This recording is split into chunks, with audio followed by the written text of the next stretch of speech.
Question number 5. A research group used hospital records and developed the approximate mathematical model related to systolic blood pressure and age. आप जानते हैं कि दो तरह के ब्लड प्रेशर होते हैं जिनको हम आम जुबान में ऊपर वाला और नीचे वाला कहते हैं।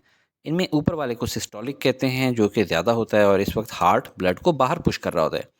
बहरहाल pressure P of X is equal to 40 + 25 natural log of X + 1। ये मैथमेटिकल मॉडल बनाया डॉक्टर्स ने, साइंटिस्ट ने, किस एज ग्रुप के लिए? 0 से 65 के बीच में। Where P of X is the pressure measured in millimetres of mercury, यानी ब्लड प्रेशर जो है मिलीमीटर ऑफ मर्क्यूरी में मेजर किया जाता है और इसी वजह से ये वाला कैपरेटस है ये ज़्यादा ठीक होता है बनस्पति डिजिटल वाले के। तो क्वेश्चन हमसे ये किया गया, what is the rate of change of pressure at the end of 10 years, at the end of 30 years and at the end of 60 years. Crux इस स्टेटमेंट का ये है। अब देखें, अगर ब्लड प्रेशर मालूम करना हो किसी भी एज का तो इसी प्रेशर के फॉर्मूले में वो एज डाल दें और कैलकुलेट करें तो हमें प्रेशर मिल जाएगा उस एज में। बड़ी उम्र के लोगों का ब्लड प्रेशर थोड़ा हाई होता है, अराउंड 140, तो परेशानी की बात नहीं है, दिस इज़ नॉर्मल। इसको ड्रॉ कर लें।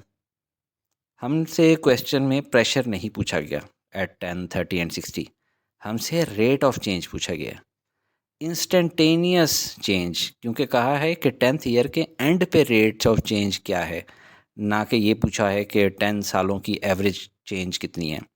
इंस्टेंटेनियस रेट ऑफ चेंज के लिए डेरिवेटिव लेना होता है, यानी d/dx ऑफ इक्वेशन लेंगे। 40 तो कांस्टेंट है, इसका डेरिवेटिव 0 आएगा। बाकी 25 नेचुरल लॉग ऑफ x + 1 का डेरिवेटिव लेंगे तो 25 को बाहर ले लेंगे और ln ऑफ x + 1 का डेरिवेटिव लेंगे, जिसके लिए आपको फार्मूले याद हैं। क्योंकि मोर देन x है इसलिए इसको हम u समझेंगे और ln ऑफ u का फार्मूले से यूज़ करेंगे। तो ये बन जाएगा 25 एज इट इज़, 1/u की जगह 1/x + 1 और डेरिवेटिव ऑफ x + 1 जो कि 1 के इक्वल होता है, लिहाजा नहीं लिखते। तो ये हमारे पास आ गया है डेरिवेटिव ऑफ प्रेशर फार्मूला, जो कि हमें इंस्टेंटेनियस रेट ऑफ चेंज बताएगा किसी भी एज के ऊपर। एजेस इसमें पुट करें, फर्दर सॉल्व करें तो रेट ऑफ चेंज मिल जाएंगे इन millimetre of mercury.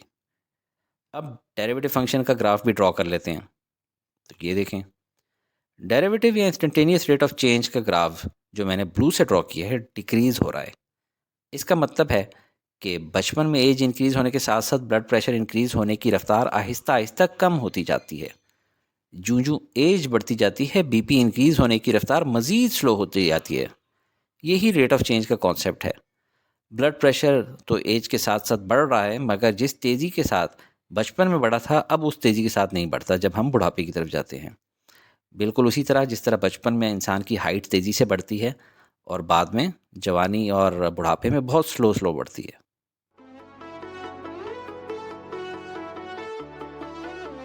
Study with me, a learning experience.